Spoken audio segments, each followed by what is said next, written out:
Hi hello வணக்கம், எல்லாரும் எப்படி இருக்கீங்க? எஸ்ஏ வாய்ஸ் ஓவர் சேனல் உங்களை அன்புடன் வரவேற்கிறது. இப்போ வாங்க இன்றைக்கான எபிசோட பார்க்கலாம். லாஸ்ட் எபிசோட்லேயே பார்த்துருந்தோம், ஃபெமியும் அவங்க பொண்ணும் அவங்க வீட்லேயே போய் தங்கிக்கிறதாகவும் அவங்களுக்கு தேவையான செலவை வந்து சமீனா கிட்டேருந்து வாங்கிக்கிறதாகவும் பேசிகிட்டு இருந்தாங்க.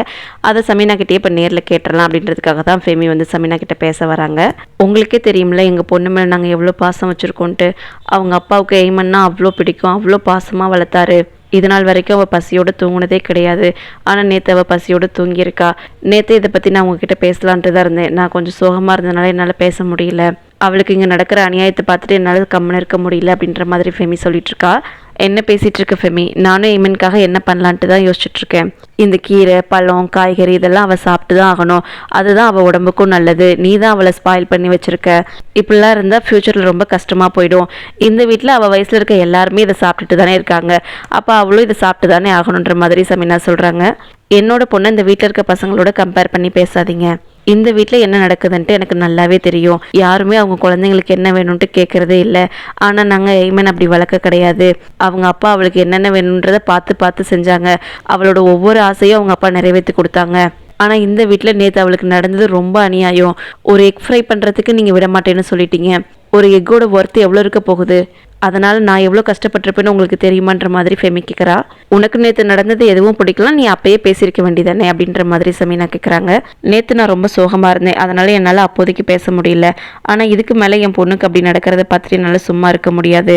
நான் ஜகீரோட தங்கச்சி, இந்த வீட்டோட வேலைக்காரி ஒன்றும் கிடையாது நீங்கள் சொல்கிறத மட்டும் கேட்குறதுக்கு. நான் எங்கள் வீட்டுக்கே போயிடலான் இருக்கேன். இதுக்கு முன்னாடி சஜஸ் தான் வாடகை கொடுத்துட்டு இருந்தாரு. இப்போது ஜகீரனா பிஸ்னஸ்லேருந்து நீங்கள் வாடகை கொடுங்க. அது மட்டும் இல்லாமல் எனக்கு ஆகிற செலவுக்கெல்லாம் கொஞ்சம் அமௌண்ட்டும் வேணும் அப்படின்ற மாதிரி ஃபெமி சொல்லிட்டு இருக்காங்க. இதெல்லாம் நீயா யோசிச்சு கேட்குறியா, இல்லை யாராச்சும் ஒன்று அப்படி கேட்க சொன்னாங்களா அப்படின்ற மாதிரி சமீனா கேட்குறாங்க. யாரும் சொல்லிலாம் நான் இப்படி கேட்கல. நேற்று என்னோட பொண்ணுக்கு நடந்ததை வச்சு நானாக தான் அப்படி கேட்குறேன். ஒரு நல்ல மரியாதையோடு நான் அங்கே வாழணுன்ட்டு ஆசைப்பட்றேன். இங்கே கிடைக்கிற சாப்பாடு, ட்ரெஸ்ஸு இது எல்லாமே எனக்கு ஏதோ கருணை அடிப்பில் கிடைக்கிற மாதிரி இருக்குது.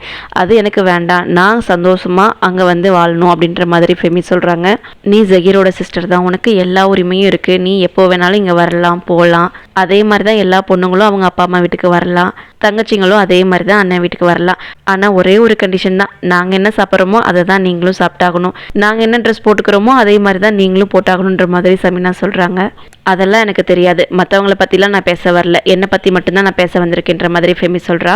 சரி, அப்போ வீட்டில் இருக்க எல்லாரும் வரட்டும், அப்போ நம்ம பேசிக்கலான்ற மாதிரி சொல்லிட்டு சமீனா கிளம்பிடுறாங்க. ஃபாக்கிர் ஆஃபீஸ் விஷயத்துக்காக ஒரு மேனேஜரை மீட் பண்ணுறதுக்காக ஒரு ஹோட்டலில் வந்து வெயிட் பண்ணிட்டு இருக்கான். அப்போதைக்கு அங்கே வந்து ஆம்னா வரா. அந்த ஹோட்டல்லேயே ஒரு பிரபலமான ஒருத்தரோட வந்து ஸ்பீச் போயிட்டுருக்கும் போல். அதை பார்க்கறதுக்காக தான் ஆம்னா அங்கே வந்திருக்கா. இவங்க பார்த்து கொஞ்சம் நேரம் பேசிட்டு இருந்ததுக்கப்புறமா காஃபி குடிக்கிறதுக்காக வந்து ஃபாக்கிர் அவளை கூப்பிட்றான். இல்லை அப்பா வந்து எனக்காக வெயிட் பண்ணிட்டு இருக்காங்க, நான் இன்னொரு டைம் வரேன் அப்படின்ற மாதிரி ஆம்னா சொல்லிட்டு கிளம்பிடுறா.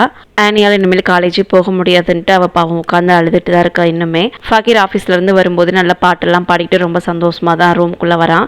என்ன ஆஃபீஸ்லேருந்து வரும்போது ரொம்ப சந்தோஷமாக வரியா அப்படின்ற மாதிரி ஆனி கேட்குறா. நீ ஏன் அழுதுட்டு இருக்குன்ற மாதிரி ஃபாக்கிர் கேட்குறான். இந்த கல்யாணத்துக்கு அப்புறம் என்னோட வாழ்க்கை வந்து நரகமாயிடுச்சு. எனக்குன்னு இருந்தது ஒரே ஒரு சந்தோஷம் மட்டும்தான், இப்போ அதுவுமே போயிடுச்சுன்ற மாதிரி ஆனி சொல்லிட்டு இருக்கா. ஏன் என்னாச்சுன்ற மாதிரி ஃபாக்கிர் கேட்குறான். எனக்குன்னு இருந்தது ஒரே ஒரு கனவு மட்டும்தான், அதுவும் இப்போ இல்லாமல் போயிடுச்சு. என்னை காலேஜ்லேருந்து ரெஸ்டிகேட் பண்ணிட்டாங்க. இனிமேல் என்னால் காலேஜ் போக முடியாது. இந்த வீட்டில் நைட்டு பகல்னு பார்க்காம வீட்டு வேலை எல்லாத்தையும் நான் செஞ்சுருக்கேன். எல்லா நேரமும் பாப்பாவை நான் தான் பார்த்துட்டு இருந்தேன். அதனால தான் டெஸ்ட்டு ப்ராக்டிக்கல்ன்ட்டு எதுவுமே என்னால் எழுத முடியலன்ற மாதிரி ஆனி சொல்லிட்டு இருக்கா. நீ தான் காலேஜ் போகணுன்ட்டு ஆசைப்பட்ட, அதனால தான் உன்னை சேர்த்து விட்டோம். இப்போ வீட்டு வேலையும் பார்க்க முடியல, என்னால் காலேஜும் போக முடியல, நான் என்ன பண்ண முடியும்? எதுக்கு என்ன ப்ளேம் பண்ணுறேன் அப்படின்ற மாதிரி ஃபாக்கிர் கேட்குறான். ஆமாம், என்னால் பார்க்க முடியல தான். ஒருத்தர் கூட எனக்கு உதவி பண்ணுறதுக்கு வர கிடையாது. நீ கூட பாப்பாவை பார்த்துக்கிறேன், நீ போய் எக்ஸாம் எழுதிட்டு வான்னு சொல்ல கிடையாது. யாருமே எனக்கு உதவிக்கு வர கிடையாது எங்கள் அம்மாவை தவிர அப்படின்ற மாதிரி ஆனி சொல்லிட்டு இருக்கா. நானும் அம்மாவும் பொழுதுனிக்கும் ஆஃபீஸில் தான் இருக்கோம், எங்களை என்ன பண்ண சொல்கிறேன்ற மாதிரி ஃபாக்கிர் கேட்குறான். நீ ஒரு செல்ஃபிஷ் ஃபாக்கிர். ஆஃபீஸ் முடிஞ்சதுக்கப்புறம் உன்னோட ஃப்ரெண்ட்ஸை மீட் பண்ணுறதுக்குலாம் உனக்கு டைம் இருக்கும், ஆனால் பாப்பாவை பார்த்துக்கிறதுக்கு உனக்கு டைம் இருக்காது. இல்லை, நீயும் கொஞ்சம் பாப்பாவை பார்த்துருந்தா நான் இன்னைக்கு எக்ஸாம் எழுதிருப்பேன்ல, இப்படி நடந்திருக்காதுன்ற மாதிரி ஆனி சொல்லிட்டு இருக்கா. என்கிட்ட இருந்து நீ என்ன எதிர்பார்க்குற? எதுக்காக நீ என்ன ப்ளேம் பண்ணிட்டு இருக்கேன்னு எனக்கு தெரியல. பொழுதுனைக்கும் ஆஃபீஸில் அவ்வளோ வேலை செஞ்சுட்டு ஏதோ கொஞ்ச நேரம் என் ஃப்ரெண்ட்ஸ் கூட டைம் ஸ்பெண்ட் உனக்கு என்ன பிரச்சனை? எனக்குன்னு ஒரு டைமே கிடையாதா? நல்லா ஞாபகம் வச்சுக்கோ, நீ படிக்கிறதுக்காக நான் தான் ஹெல்ப் பண்ணேன். உனக்கு எப்போல்லாம் ஏதாச்சும் பிரச்சனை நடந்துச்சுன்னா நான் தான் உன் பக்கம் நின்றுருக்கேன். இன்னும் என்கிட்ட இருந்து நீ என்ன எதிர்பார்க்குறேன்னு தெரிலன்ற மாதிரி ஃபாக்கிர் சொல்லிட்டு சொல்லிட்டு வெளியே கிளம்பிடுறான். ஆனியும் ரொம்ப அழுதுகிட்டே தான் இருக்கா. அவளுக்கு என்ன பண்ணுறதுனே தெரியல. அந்த டைமில் பாப்பாவும் அழுக ஆரம்பிச்சிடுறா. வேறு வழியே இல்லாமல் பாப்பாவை பார்க்கணுன்றதுக்காக கிளம்பி போகிறா. ஃபெமி வந்து அவங்களோட ரைட்ஸை கேட்டதுக்காக சமீனா வந்து வீட்டில் இருக்க எல்லாருமே உட்கார வச்சு பேசுறதுக்காக தான் கூப்பிட்டுருக்காங்க. உங்கள் எல்லாருக்கிட்டையுமே ஒரு முக்கியமான விஷயத்தை பற்றி பேச போகிறேன்ற மாதிரி சமீனா சொல்கிறாங்க. ஃபெமி வந்து அவங்க சொல்கிறதுக்கு முன்னாடியே என்னோட அனாதை குழந்தைக்காக நான் வந்து ஜஹீரனா பிஸ்னஸ்லேருந்து அமௌண்ட் கேட்டிருந்தேன், அதுக்காக தான் உங்களை எல்லாத்தையும் கூப்பிட்ருப்பாங்க அப்படின்ற மாதிரி ஃபெமி சொல்கிறாங்க. நான் ஒன்றும் அதுக்காக கூப்பிட கிடையாது. நான் ஒரு விஷயத்த சொல்லுவேன், அது வந்து வேற ஒருத்தவங்களுக்கு போகும்போது அது ஒரு வேற விஷயமா மாறிடும். அதனால தான் எல்லாரும் முன்னாடியும் வச்சு பேசலன்றதுக்காக கூப்பிட்ருக்கேன் அப்படின்ற மாதிரி சமீனா சொல்கிறாங்க. ஆமாம், ஃபெமி வந்து ரொம்ப கஷ்டப்பட்டுட்டு இருக்கா. அவளோட குழந்தையும் அவள் வளர்த்தாகணும். அண்ணாவோட பிஸ்னஸ்லேருந்து கொஞ்சம் அமௌண்ட் வந்து மாதம் மாதம் கொடுக்கறதுல ஒன்றும் தப்பு இல்லை. நான் வந்து ஃபெமிக்கு சப்போர்ட் பண்ணுறேன் அப்படின்ற மாதிரி ஹபீப் சொல்கிறாரு. ஹபீப், இது வரைக்கும் நீ உன்னோட பொண்ணுக்கே சப்போர்ட் பண்ணது கிடையாது. இப்போது உன்னோட தங்கச்சிக்கும் அவங்க பொண்ணுக்கும் சப்போர்ட் பண்ணுறியா? நீ சப்போர்ட் பண்ணுறதுனால உன்னால் ஹெல்ப் பண்ண முடியும்ன்ட்டு நான் நம்புகிறேன் அப்படின்ற மாதிரி சமீனா சொல்கிறாங்க. நீங்கள் இப்படி சொன்னதுனால எனக்கு ரொம்ப சந்தோஷம் அப்படின்ற மாதிரி ஆயிஷா சொல்கிறாங்க. உடனே ஹபீப்க்கு கோவம் வந்து, நீயும் சமீனா சிஸ்டரும் ஒரு அக்கா தங்கச்சி மாதிரி, அவங்க எப்போவுமே உனக்கு தான் சப்போர்ட் பண்ணுவாங்கன்ற மாதிரி ஹபீப் சொல்கிறாரு. அப்படிலாம் எதுவுமே கிடையாது, நான் யாருக்குமே அப்படி சப்போர்ட் பண்ணதும் கிடையாது. எந்த பக்கம் நியாயம் இருக்கோ அங்கே தான் நான் சப்போர்ட் பண்ணியிருக்கேன்ற மாதிரி சமீனா சொல்கிறாங்க. ரஹீல் அவங்க பேசுறதுக்கு வந்து யாருமே கூப்பிடல. அவளாக வந்து நானும் இதில் கலந்துக்கலாமான்ற மாதிரி கேட்குறா. சமீனாவும் இங்கே எல்லாருமே இருக்கிறதுனால நான் ஒன்று சொல்லிக்கிறேன். ஜஹீரோட பிஸ்னஸ் ஒன்றும் பெரிய பிஸ்னஸ்லாம் கிடையாது, ரொம்ப சின்ன கடை. அதை வச்சு தான் நம்ம எல்லாருமே இங்கே வாழ்ந்துட்டுருக்கோம். இந்த வீட்டில் யார் யார் இங்கே இருக்கணும்னு நினைக்கிறாங்களோ யார் வேணாலும் இருந்துக்கலாம். ஆனால் வெளியே போய் தனியாக வாழணும்னு ஆசைப்பட்டா அவங்களுக்கு வந்து நம்ம காசெல்லாம் எதுவும் கொடுக்க முடியாது. இந்த வீட்டில் இருக்கணும்னு ஆசைப்பட்டா இருந்துக்கலாம், வெளியில் போகிறவங்களுக்குலாம் எந்த செலவும் பார்க்க முடியாதுன்ற மாதிரி சமீனா சொல்லிடுறாங்க. உடனே ஹபீப் இருந்துக்கிட்டு, இப்படிலாம் சொல்லாதீங்க சிஸ்டர், எனக்கு நல்லாவே தெரியும் இந்த பிஸ்னஸ் வந்து நம்ம 4 பேருக்கும் பொதுவானது, ஒருத்தவங்களுக்கானது கிடையாதுன்ற மாதிரி அவர் சொல்கிறாரு. ஹபீப், உனக்கு உங்கள் அண்ணா இருந்தப்போ எல்லாமே ஞாபகம் இருந்திருக்கும்ட்டு நினைக்கிறேன். ஆர்டர் எல்லாமே அவருக்காக வந்தது, லோன் எல்லாமே அவர் பேருக்காக கிடைச்சது. இப்போ நம்ம பேரில் நம்மளால் லோன் வாங்க முடியுமா? அப்போ இருந்தது வேற, இப்போ எல்லாமே மாறி போச்சு. நானும் ஃபாக்கிரும் இந்த பிஸ்னஸ்க்கு ரொம்பவே புதுசான ஆளுங்க. முன்ன மாதிரி நம்மளோட பிஸ்னஸ் வந்து இங்கே ரன் ஆகிறது கிடையாது. டே பை டே வந்து லாஸ் தான் ஆகிட்டுருக்குன்ற மாதிரி சமீனா சொல்கிறாங்க. இதுக்கு தான் நான் அப்போவே சொன்னேன், இது எல்லாத்தையுமே ஒரு மேனால் மட்டும்தான் பார்த்துக்க முடியுன்ற மாதிரி ஹபீப் சொல்கிறாரு. நீங்களும் ஆஃபீஸில் தானே இருக்கீங்க, நீங்கள் ஏன் உங்களுக்கு ஹெல்ப் பண்ணக்கூடாதுன்ற மாதிரி சாய்க்க கேட்குறா. நான் அங்கே தான் இருக்கேன், நான் ஒரு சின்ன எம்ப்ளாயி தான் உங்கள் சிஸ்டருக்கு, எனக்குன்னு ஒரு சின்ன கேபின் தான் கொடுத்துருக்காங்கன்ற மாதிரி ஹபீப் சொல்கிறாரு. அதுக்கு காரணம் எனக்கு உன் மேலே நம்பிக்கை இல்லாததுன்ற மாதிரி சமீனா பட்டுன்னு சொல்லிடுறாங்க. ஃபைனலாக எல்லாருக்கிட்டையுமே அவங்கவுங்க தனியாக வாழணும்னு ஆசைப்பட்டா அவங்களோட செலவு வந்து அவங்க தான் பார்த்துக்கணுன்ற மாதிரி சொல்லி முடிச்சிடுறாங்க. சமீனா பேசுறதெல்லாம் சாய்க்க கேட்டுட்டு போயிட்டு அவங்க வீட்டுக்கார்ட்ட, நல்ல வேளை நமக்குன்னு ஒரு பிஸ்னஸ் இருக்குது, நம்ம வந்து ஒரு சுமையாக அவங்களுக்கு இல்லை அப்படின்ற மாதிரி சாய்க்கா சொல்லிட்டு இருக்கா. அவ்வளோதான், இந்த பிஸ்னஸ் இதோட முடிய போகுதுன்ட்டு நினைக்கிறேன் அப்படின்ற மாதிரி ஃபராஸ் சொல்கிறாரு. பிஸ்னஸ் நல்லா தானே போயிட்டுருக்கு, அப்புறம் என்ன அப்படின்ற மாதிரி சாய்க்கா கேட்குறா. நமக்கு இந்த பிஸ்னஸ் வேணும்னா நான் மேரேஜ் பண்ணிக்கணும் அப்படின்ற மாதிரி அவர் சொல்கிறாரு. சாய்க்காவுக்கு ஒன்றுமே புரியல, என்ன சொல்கிறீங்கன்ற மாதிரி தான் கேட்குறா. நமக்கு மொபைல் ஷாப் வச்சு கொடுத்தாங்களா, அவங்க வந்து என்ன மேரேஜ் பண்ணிக்கணும்ட்டு ஆசைப்பட்றாங்கன்ற மாதிரி ஃபராஸ் சொல்கிறாரு. சாய்க்காவுக்கு இதை கேட்டதுமே ரொம்ப அதிர்ச்சியாக தான் இருக்குது. அந்த சீனை அப்படியே கட் பண்ணிவிட்டு ஆனி சீனை தான் காமிக்கிறாங்க. ஆனியோட பாப்பா வந்து ரொம்ப நேரமாக அழுதுட்டுருக்கா போல், கஷ்டப்பட்டு அவளை அப்போ தான் தூங்க வைக்கிறா. கரெக்டாக அப்போதைக்கு ஃபாக்கீர் வந்து அங்கே இருக்க திங்ஸ்லாம் நவுத்தி வைக்கிறேன்ட்டு சவுண்ட் விட்டுட்டுருக்கான். என்ன பண்ணுற ஃபாக்கீர், நான் கஷ்டப்பட்டு இவளை இப்போ தான் தூங்க வச்சிருக்கிறேன், நீ இப்படி சவுண்டு விட்டு அவள் எந்திரிச்சிக்க மாட்டாளா அப்படின்ற மாதிரி ஏன்னு கேட்குறா. அவள் எந்திரிச்சுக்கிட்டா நீ மறுபடியும் அவளை தூங்க வை, அப்படி இல்லைன்னா எப்படி அவளை தூங்க வைக்கணும்னு கற்றுக்கோ அப்படின்ற மாதிரி ஃபாக்கீர் சொல்கிறான். என்ன பேசிகிட்டு இருக்க ஃபாக்கீர், உனக்கு வேணால் சொல்கிறது வந்து ரொம்ப ஈஸியாக இருக்குல்ல, ஆனால் செஞ்சு பார்த்தா தான் அதோட அருமை தெரியும். எனக்கு அவளை தூங்க வைக்கிறது ரொம்பவே கஷ்டமாக இருக்குன்ற மாதிரி ஆனி சொல்லிட்டு இருக்கா. ஐயோ சாமி, கொஞ்சம் நேரம் கம்முன்னு இருக்கியா, நானே 10 காலேஜ் அலைஞ்சிட்டு எனக்கு எந்த காலேஜ்லையுமே அட்மிஷன் கிடைக்கலன்ட்டு நானே ரொம்ப வருத்தத்தில் இருக்கேன்ற மாதிரி ஃபாக்கீர் சொல்கிறான். நானும் இந்த வீட்டில் எப்போவுமே பிஸியாக தான் இருக்கேன், நான் ஒன்று டிவி பார்த்துக்கிட்டோ இல்லை விளையாண்டுக்கிட்டோ இல்லை அப்படின்ற மாதிரி ஆனி சொல்கிறா. இன்றைக்கி மட்டுமே நான் ஒரு 5 காலேஜ் பக்கம் போயிட்டு வந்துட்டேன். சில காலேஜில் வந்து என்னோடய ஃபார்மையே வாங்க மாட்டேங்கிறாங்க, சில காலேஜில் வந்து அட்மிஷனே க்ளோஸ் ஆகிடுச்சுன்னு சொல்கிறாங்க. எனக்கு என்ன பண்ணுறதுனே தெரியல, பேசாமல் என் ஃப்ரெண்டுக்கிட்ட தான் சொல்ல போகிறேன், ஷார்ட்கட்டில் எப்படியாவது டிகிரி வாங்க முடியுமான்னு கேட்க போகிறேன்ற மாதிரி ஃபாக்கீர் சொல்லிட்டு இருக்கான். ஆனி எப்படியே வளவலன்னு பேச ஆரம்பிச்சிடறா. எல்லா மேனுமே அப்படி தான், ஒருத்தவங்க ஃபெயில் ஆகிட்டா போதும் உடனே நம்ம ஏதாச்சும் பண்ணி டிகிரி வாங்கிடலான்ட்டு தான் நினைக்கிறாங்க. எப்படியாவது கஷ்டப்பட்டாவது ஒரு காலேஜில் சேர்ந்து படித்து டிகிரி வாங்கணுன்ட்டு ஆசைப்படுறதே கிடையாது. எனக்கும் தான் பல கஷ்டம் இருக்குது, அதுக்காக நான் வந்து காசு கொடுத்து டிகிரி வாங்கணுன்ட்டு நினைக்கிறேன்னா, நீ இப்படி காசெல்லாம் கொடுத்து டிகிரி வாங்கினா உனக்குன்னு என்ன அறிவு இருக்க போகுது, நீ எப்படி அதெல்லாம் கற்றுக்க போகிற, நீ ஒரு டஃபர் தானே அப்படின்ற மாதிரி ஆனி சொல்லிட்டு இருக்கா. ஃபாக்கீர் கையெல்லாம் தட்டிட்டு, நீ ரொம்ப சூப்பராக பேசுகிற, நீ ஏன் காலேஜில் வந்து போய் ஸ்பீச்செல்லாம் கொடுக்கக்கூடாது அப்படின்ற மாதிரி ஃபாக்கீர் கேட்குறான். ஆஃபீஸில் இருக்கும்போது நான் அம்மா சொல்கிறத கேட்கணும், என் ஃப்ரெண்ட்ஸ் கூட இருக்கும்போது அவங்க சொல்கிறத நான் கேட்கணும், இங்கே வீட்டுக்கு வந்தால் நீ சொல்கிறத நான் கேட்கணும், ஐயோ என்னால் முடியலன்ற மாதிரி சொல்லிட்டு ஃபாக்கீர் வெளியே கிளம்பிடுறான். ஃபாக்கீர் போய் அமைதியாக வந்து மாடியில் தான் உட்காந்துருக்கான். அப்போதைக்கு அவங்க அம்மா வந்து ஒன்றை தான் தேடிட்டு இருந்தேன்ற மாதிரி சொல்லிக்கிட்டே வராங்க. நான் கொஞ்ச நேரமாச்சும் நிம்மதியாக இருக்கலான்ட்டு மாடிக்கு வந்தேன், இங்கேயும் நீங்கள் வந்துட்டீங்களா அப்படின்ற மாதிரி ஃபாக்கீர் கேட்குறான். நான் உன்னோட கவலையை குறைக்கிறதுக்காக தான் இங்கே வந்தேன் அப்படின்ற மாதிரி அவங்க அம்மா சொல்கிறாங்க. உங்களால் எப்படி என்னோட கவலையை குறைக்க முடியும், கவலையை குறைக்கிற மாதிரி இருந்தால் நீங்கள் என்னை பற்றி புரிஞ்சிருந்துருக்கணும், இங்கே யாருமே என்னை பற்றி புரிஞ்சுக்கிறதே கிடையாது. சின்ன வயசுல எனக்கு மேரேஜ் பண்ணி வச்சு அதோட வந்து ஸ்கூலுக்கு அனுப்பி இப்போ ஆஃபீஸ் ஒர்க்கையும் பார்க்க சொல்கிறீங்க, என்னால் முடியல, நானும் சின்ன பையன்தான் அப்படின்ற மாதிரி ஃபக்கீர் சொல்கிறான். எனக்கு உன்னோட கஷ்டம் புரியுதுன்ற மாதிரி அவங்க அம்மா சொல்கிறாங்க. இந்த வார்த்தையை ஒரு 100 தடவை கேட்டுட்டேன், இதையே தான் நீங்கள் முன்னாடியிலேருந்து சொல்லிகிட்டே இருக்கீங்க, ஆனாலுமே உங்களால் ஒன்றும் பண்ண முடியல. எனக்கு இப்போ மேரேஜ் ஆகிடுச்சு, உங்களால் ஏதாச்சும் பண்ண முடிஞ்சுதா? இல்லை என்னோட வாழ்க்கையே நாசமாக போயிடுச்சுன்ற மாதிரி ஃபக்கீர் சொல்லிட்டு கிளம்பிடுறான். பாவம் அவங்க அம்மாவுக்கு என்ன பண்ணுறதுன்னு தெரியல, உட்காந்து அழுதுட்டு தான் இருக்காங்க. ஆனி ரொம்ப அழுதுகிட்டே பாத்திரம் தான் கழுவிட்டு இருக்கா. அப்போதைக்கு அவங்க அம்மா வந்து உன்னை யார் செய்ய சொன்னா, நான் செஞ்சுக்கிறேன், ஏன் அழுதுகிட்டே இருக்கு அப்படின்ற மாதிரி கேட்குறாங்க. என்னை காலேஜ்லேருந்து துரத்தி விட்டுட்டாங்க, இதை ஃபக்கீர் கிட்ட சொன்னதும் எனக்கு ஆறுதல் சொல்லுவான்ட்டு பார்த்தா என்கிட்ட சண்டை போட்டு வெளியே போயிட்டான்ற மாதிரி சொல்லிக்கிட்டு அழுகிறா. ஃபக்கீர் ஆஃபீஸ் வேலை அதிகம் பார்க்கறதுனால ரொம்ப டயர்டாக இருந்திருப்பாங்க, அதனால உங்ககிட்ட கோவப்பட்டிருப்பாங்க, சரியா போயிடுன்ற மாதிரி ஆயிஷா சொல்லிட்டு இருக்காங்க. சமீனா வந்து ரொம்ப சோகமாக தான் உட்காந்துருக்காங்க. அப்போதைக்கு ஆயிஷா வந்து ஒரு டீ போட்டு கொண்டு வந்து கொடுக்குறா. எனக்கு ரொம்ப தலைவலியாக இருக்குது, டீ குடிக்கணுன்ட்டு நினச்சேன், நீயே கொண்டு வந்துட்டேன்ற மாதிரி அவங்க சொல்கிறாங்க. உங்களை பார்க்கும்போதே தெரிஞ்சது உங்களுக்கு டீ தேவைப்படணுன்ட்டு, அதனால தான் கொண்டு வந்தேன். ஏன் எதனால் தலைவலிக்குதுன்ற மாதிரி ஆயிஷா கேட்குறாங்க. எதையாச்சும் ஒன்று யோசிச்சுட்டே இருக்கேன், அதனால தான் இப்படி தலைவலி வருது. எனக்கு என்னமோ இந்த சின்ன வயசுலேயே மேரேஜ் பண்ணி வச்சது ரொம்ப தப்புன்னு தோணுது. நம்ம எல்லாருமே சேர்ந்து ஃபக்கீர் ஆனியோட வாழ்க்கையை அழிச்சிட்டோம் அப்படின்ற மாதிரி சமீனா சொல்கிறாங்க. எனக்கும் அதே தான் தோணுது, நானே இதை பற்றி உங்ககிட்ட பேசலான்ட்டு இருந்தேன். ஜஹீர் அண்ணா இது வரைக்கும் ஆனிக்கு எவ்வளவோ நல்லது பண்ணியிருக்காரு, அதுக்காக நான் ரொம்ப கடமைப்பட்டிருக்கேன். ஆனால் அவர் இந்த உலகத்தை விட்டு போகும்போது ஒரு பெரிய தப்பு பண்ணிட்டாருன்னு நினைக்கிறேன்ற மாதிரி ஆயிஷா சொல்கிறாங்க. நான் ஃபஸ்ட்டு இந்த மேரேஜ் வேணான்னு தான் சொன்னேன், ஆனால் அவர் தான் கேட்கல. நான் என்னோட முடிவில் வந்து ஸ்ட்ராங்காக இருந்திருக்கணும், என் மேலே தான் தப்புன்ற மாதிரி சமீனா சொல்லிட்டு இருக்காங்க. நானும் ஹபீப் சொல்கிறதெல்லாம் கேட்டு இந்த மேரேஜுக்கு ஓகே சொல்லிட்டேன், இப்போ தான் எல்லாமே தப்புன்னு தெரியுதுன்ற மாதிரி ஆயிஷாவும் சொல்கிறாங்க. கொஞ்ச நேரத்துக்கு முன்னாடி ஃபக்கீர் மாடியில் தனியாக உட்காந்துருந்தான். அவன் ரொம்பவே சோகமாக உட்காந்துருந்தான். இப்படியே போயிடுச்சுன்னா அவனுக்கு உடம்புக்கு முடியாமல் கூட போயிடும், அவன் ஏதாவது பண்ணிக்குவானுன்ட்டு எனக்கு பயமாக இருக்குன்ற மாதிரி சமீனா சொல்கிறாங்க. அப்படிலாம் எதுவும் நடக்காது, ஃபக்கீர் வந்து ஆனியோட ஹஸ்பண்ட், ஃபக்கீர் நல்லா இருக்கணும் அப்படின்ற மாதிரி ஆயிஷா சொல்லிட்டு இருக்காங்க. எனக்கு ஆனியை பார்த்தாலுமே ரொம்ப வருத்தமாக இருக்குது.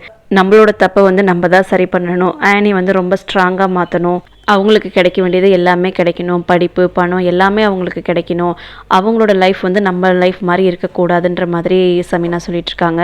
இந்த பக்கம் ஃபராஸ் வந்து சாய்க்கா கிட்ட வந்து கத்திட்டு இருக்காரு. உனக்கு நான் எப்படி சொல்லி புரிய வைப்பேனே தெரியல, எனக்கு அந்த பொண்ணை மேரேஜ் பண்ணிக்கணும்னா ஆசை கிடையாது, ஆனால் நான் மேரேஜ் பண்ணிக்கலாம் அந்த பிஸ்னஸ் வந்து நம்மளை விட்டு போயிடும் அப்படின்ற மாதிரி அவர் சொல்லிட்டு இருக்காரு. நான் பட்னியை கிடந்தாலும் கிடைப்பேனே தவிர உங்களை வந்து மேரேஜ் பண்ணிக்க விட மாட்டேன். இந்த வீட்டில் ஆயிஷாவை நீங்களே பார்த்தீங்களா, அவங்க எப்படி இருக்காங்கன்ட்டு. ஒருத்தவங்க டிவோர்ஸ் வாங்கிட்டா இல்லை அவங்க வீட்டுக்காரர் இல்லைன்னா எப்படி இருப்பாங்களோ அது மாதிரி தான் ஆயிஷா இந்த வீட்டில் இருக்காங்க. ஆனால் ரஹீலாவை பாருங்கள், இந்த வீட்டில் வந்து என்னதான் சொன்னாலும் அவங்க வந்து ஒரு ராணி மாதிரி வாழ்ந்துட்டு இருக்காங்கன்ற மாதிரி சாய்க்கா சொல்லிட்டு இருக்கா. என்ன லூஸ் மாதிரி கம்பேர் பண்ணிட்டு இருக்க, எனக்கு அந்த பொண்ணை பிடிச்சிருந்தா நான் மேரேஜ் பண்ணியிருக்க மாட்டேன், உங்கள் அண்ணா எப்படி பண்ணாங்களோ அதே மாதிரி தெரியாமல் நான் மேரேஜ் பண்ணியிருக்க மாட்டேன், எனக்கு அந்த மாதிரிலாம் எந்த விருப்பமும் கிடையாதுன்ற மாதிரி அவர் சொல்கிறாரு. கடையோட சாவியை அவள் மூஞ்சில் தூக்கி எறிஞ்சிட்டு வாங்க, அவளோட சகவாசமே வேணாம் அப்படின்ற மாதிரி சாய்க்கா சொல்கிறா. அப்போ என்னோட பிஸ்னஸ் என்ன ஆகிறதுன்ற மாதிரி அவர் கேட்குறாரு. உங்களுக்கு எக்ஸ்பீரியன்ஸ் இருக்குது, இந்த மொபைல் ஷாப் இல்லைனா வேற ஒரு மொபைல் ஷாப்பில் நீங்கள் ஒர்க் பண்ணிக்கலாம், அப்படியும் இல்லையா நான் சமீனா சிஸ்டர்கிட்ட பேசுகிறேன், மறுபடியும் நீங்கள் அண்ணா கம்பெனிலே ஒர்க் பண்ணிக்கலாம், அவள் கூட இனிமேல் எந்த கான்டாக்ட்லேயும் இருக்க வேண்டாம், அவளை கட் பண்ணிடுங்க அப்படின்ற மாதிரி சாய்க்கா சொல்லிடுறா. அடுத்த நாள் மார்னிங் சமீனா வந்து ஆனியை தான் கூப்பிட வந்திருக்காங்க. ஏன் இன்னைக்கு நீங்கள் ஆஃபீஸ் போகலையே அப்படின்ற மாதிரி ஆனி கேட்குறா. இன்றைக்கி ஆஃபீஸ் போகிறதோட ஒரு முக்கியமான வேலை இருக்குது, அதுக்காக தான் நான் இங்கே வந்திருக்கேன், நீ கொஞ்சம் நேரத்தில் ரெடி ஆகிட்டு வா, நம்ம பேங்க்கு போய் உனக்கு ஒரு அக்கௌண்ட் ஓப்பன் பண்ணலாம் அப்படின்ற மாதிரி அவங்க சொல்கிறாங்க. என் பேரில் எதுக்கு அக்கௌண்ட்டுன்ற மாதிரி ஆனி கேட்குறா. இதெல்லாம் இவங்க உள்ளே பேசிகிட்டு இருக்கும்போது ரஹீலா வந்து வெளியில் நின்று ஓட்டு கேட்டுட்டு தான் இருக்கா. எனக்கு ஃபக்கீர் மேலே நம்பிக்கை இல்லை, அவன் பேரில் அக்கௌண்ட் இருந்தால் அவன் ஏதாச்சும் மிஸ்யூஸ் பண்ணிடுவான், அதனால தான் உன் பேரில் அக்கௌண்ட் ஓப்பன் பண்ண போகிறேன், இனிமேல் நீயே மேனேஜ் பண்ணிக்கோ அப்படின்ற மாதிரி சமீனா சொல்லிட்டு போயிடுறாங்க. போகும்போது சமீனா இன்னொரு விஷயத்தையும் சொல்லிட்டு போகிறாங்க. இந்த அக்கௌண்ட் ஓப்பன் பண்ணுற விஷயத்தை பற்றி நீ யார்கிட்டையுமே சொல்ல வேணாம், ஆயிஷா கிட்டேயும் சொல்ல வேணான்ற மாதிரி சொல்லிட்டு போகிறாங்க. ஆனியும் நான் யார்கிட்டையும் சொல்ல மாட்டேன்ற மாதிரி சொல்லிட்டு இருக்கா. சாய்க்கா காலையிலேருந்து சாப்பிடாம இருக்கா போல், அதனால ஃபெமி என்னாச்சுன்னு பார்க்கறதுக்காக தான் வந்திருக்கா. நீ ஏன் காலையில் சாப்பிட வரல என்னாச்சுன்ற மாதிரி அவள் கேட்டுட்ருக்கா. நான் நல்லா தான் இருக்கேன், எனக்கு ஒன்றும் பிரச்சனை கிடையாது, ஃபராஸை வந்து அந்த பொண்ணு வேணாம் பிஸ்னஸும் வேணான்னு சொல்லிட்டு வர சொல்லி அனுப்பிச்சி வச்சிருக்கேன்ற மாதிரி சாய்க்கா சொல்லிட்டு இருக்கா. எல்லா ஆம்பளைங்களுமே இப்படி தான் இருக்காங்க, இந்த வீட்லேயே பாரு ஹபீபும் அப்படி தான் இருக்காரு, அவரையே பாரு ரொம்ப சிம்பிளான ஆயிஷாவே மேரேஜ் பண்ணியிருக்காரு, அதே சமயம் ரொம்ப கன்னிங்கான ரஹீலாவே மேரேஜ் பண்ணியிருக்காரு. இதுலேருந்து என்ன தெரியுதுன்னா பொண்ணுங்கிட்டையும் ஏதாச்சும் ஒன்று இருக்கணும், அவங்க பேரில் ஏதோ சொத்தோ பணமோ ஏதாச்சும் ஒன்று இருக்கணும், அப்போ தான் பொண்ணை விட்டுட்டு போகிறதுக்கு யோசிக்கணும். அப்படியே அவங்க போனாலுமே ஒன்றும் பிரச்சனை கிடையாது, அவகிட்ட பணம் இருந்தால் அவளை பார்த்துக்குவா, யாரையும் டிபெண்ட் பண்ணி இருக்க போகிறதுன்ற மாதிரி ஃபெமி சொல்லிட்டு இருக்கா. நீ சொல்கிறதும் கரெக்டு தான் அப்படின்ற மாதிரி சாய்க்கா சொல்லிட்டு இருக்கா. அதனால தான் நான் சமீனா சிஸ்டர்கிட்ட வந்து அமௌண்ட்டு கேட்டிருந்தேன், நாங்கள் அங்கே போய் இருந்துக்கிறோம், அங்கே போய் இருந்தால் கொஞ்சம் அமைதியாவாச்சும் இருக்கலாம், எங்களோட லைஃப்பை நாங்கள் பார்த்துக்கலாம் அப்படின்ற மாதிரி அவள் சொல்லிட்டு இருக்கா. சமீனா சிஸ்டர் சொன்னது தான் கரெக்டு, பிஸ்னஸை வந்து இத்தனை ஷேராக நம்ம பிரிக்க முடியாதுன்ற மாதிரி சாய்க்கா சொல்லிட்டு இருக்கா. நீ ரொம்ப அப்பாவியாக இருக்க சாய்க்கா, ஹபீப் சொன்னதை நீ கேட்கல, இந்த பிஸ்னஸ் வந்து நம்ம 4 பேருக்கும் பொதுவானதுன்ற மாதிரி ஃபெமி சொல்லிட்டு இருக்கா. நீ இப்படிலாம் கேட்கறதுனால அது நமக்குள்ளே இருக்க உறவை பாதிக்கும்ட்டு உனக்கு தெரியாதா அப்படின்ற மாதிரி சாய்க்கா கேட்குறா. ஏன் அப்படி நடக்க போது, நான் என்னோட ரைட்ஸை மட்டும் தானே கேட்குறேன், நீயும் நல்லா யோசிச்சு பாரு, உன்னோட பேர்லேயும் ஏதாச்சும் ஒரு சொத்து இருந்துச்சுன்னா ஃபராஸ் உன்னை விட்டு போவாரா, இன்னொரு மேரேஜ் பண்ணிக்கணும்ட்டு ஆசைப்படுவாரா, நீயும் சமீனா கிட்ட வந்து உன்னோட ஷேரை கேளு, நம்ம 2 பேருமே ஷேரை கேட்கும்போது அது சமீனாவுக்கு வந்து ப்ரெஷரை ஏற்படுத்தும், அவங்களே கொடுத்துருவாங்கன்ற மாதிரி ஃபெமி சொல்லிட்டு கிளம்பிடுறா. ரஹிலாவுக்கு தெரிஞ்ச விஷயத்த எல்லாத்தையும் ஹபீப் கால் பண்ணி சொல்லிட்டு இருக்கா. சமீனா இது வரைக்கும் பிசினஸ்ல இருந்து சம்பாரிச்ச எல்லா அமௌண்ட்டையும் ஒரு புது அக்கௌண்ட்ல போட போறாங்க அப்படின்ற மாதிரி சொல்லிட்டு இருக்கா. யார் அக்கௌண்ட்ல போட போறாங்க, இது வரைக்கும் அவங்க அக்கௌண்ட்ல மட்டும்தானே இருந்துச்சுன்ற மாதிரி அவர் கேட்கிறாரு. நான் சொல்ல போற விஷயம் உங்களுக்கே சர்ப்ரைசிங்கா இருக்கும், ஆனி அக்கௌண்ட்ல தான் எல்லா அமௌண்ட்டையும் போட போறாங்கன்ற மாதிரி ரஹிலா சொல்றா. ஹபீப்க்கு கேட்டதுமே ரொம்ப சந்தோஷமாகிடுது, ரொம்ப நல்ல விஷயத்த சொல்லிட்டு இருக்க. ஆனா ஆனி அக்கௌண்ட்ல ஏன் போடணும், ஃபாக்கிர் அக்கௌண்ட்ல போடாம அப்படின்ற மாதிரி அவர் கேட்கிறாரு. இப்போ வேணால் ஃபாக்கிர் மேலே வந்து அவங்க அம்மாவுக்கு நம்பிக்கை இருக்கலாம், ஆனால் ஃப்யூச்சரில் வந்து ஃபாக்கிர் எப்படி இருப்பான்னு தெரியாதுல்ல, எல்லா அமௌண்ட்டையும் போய் செலவு பண்ணிட்டா என்ன பண்ணுறது, அதுக்காக தான் ஆனி அக்கௌண்ட்டில் போட போகிறாங்கன்ற மாதிரி ரெகுலா சொல்லிட்டு இருக்கா. ஆனிக்கிட்ட இருந்து அமௌண்ட் வாங்குறது எனக்கு ரொம்பவே சாதாரண விஷயம், அதுவும் ஆயிஷா சொல்லவா வேணும், ஈஸியாக அவகிட்ட இருந்து அமௌண்ட்டை வாங்கிடுவேன்ற மாதிரி ஹபீப் சொல்லிட்டு இருக்காரு. ஃபாக்கிர் வந்து அவனுக்கு வந்த மெசேஜ் எல்லாம் பார்த்துட்டு இருக்கான். அவங்க ஃப்ரெண்டெல்லாம் வந்து அப்ராடுக்கு போய் படிக்க போகிறாங்களாட்டுக்கு, அந்த விஷயத்தையும் பார்க்குறான். அவங்க ஃப்ரெண்டு அப்ராட் போய் படிக்க போகிறாங்களாட்டுக்கு, அந்த விஷயத்தையும் பார்க்குறான். ஆனி மெசேஜ் பண்ணியிருக்கா, அதையுமே பார்க்குறான். வெளியில் போகிறப்ப வந்து டைப்பர் வாங்கிட்டு வர சொல்லி ஆனி மெசேஜ் பண்ணியிருக்கா. என் ஃப்ரெண்டெல்லாம் படிக்கிறதுக்காக அப்ராட் போகிறாங்க, நான் வந்து டைப்பர் வாங்குறதுக்காக வெளியே போகிறேன், என்ன வாழ்க்கடா அப்படின்ற மாதிரி தான் யோசிச்சுட்டு இருக்கான். ஆயிஷா வந்து வீட்டில் துணி துவச்சிட்டு தான் இருக்காங்க. அப்போதைக்கு ரஹிலா அங்கே போயிட்டு, நீ எப்பவும் போல துணி துவச்சிட்டே இரு, உன்னோட பொண்ணு வந்து உன்னோட மருமகிட்ட சண்டை போட்டுகிட்டே இருக்கட்டும், இப்படியே சண்டை போட்டுட்டு இருந்தா சீக்கிரம் அவங்க டிவோர்ஸ் தான் வாங்கணும் அப்படின்ற மாதிரி அவள் சொல்லிட்டு இருக்கா. என்ன பேசிகிட்டு இருக்க, நீ உன் இஷ்டத்துக்கு எதுவும் பேசாத அப்படின்ற மாதிரி ஆயிஷா சொல்கிறாங்க.